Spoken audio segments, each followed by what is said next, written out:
Hey everyone, so in this sprint, there is a really easy way now for you to be able to export your open houses. So you can now go into listings and open houses, and in the upper right hand corner, you're going to see a field that says export.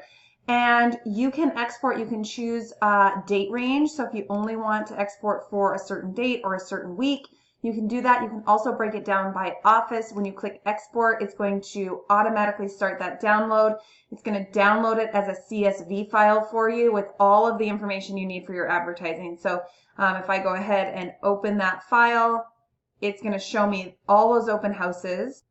The open houses, the MLS number, all of the information about who's holding it, that is all available to you. So really easy, simple click and export. You can easily go in and change those dates for when you need it so you can really customize what it looks like. I hope this is super helpful and we're excited to be enhancing our software for your use. We'll talk to y'all soon.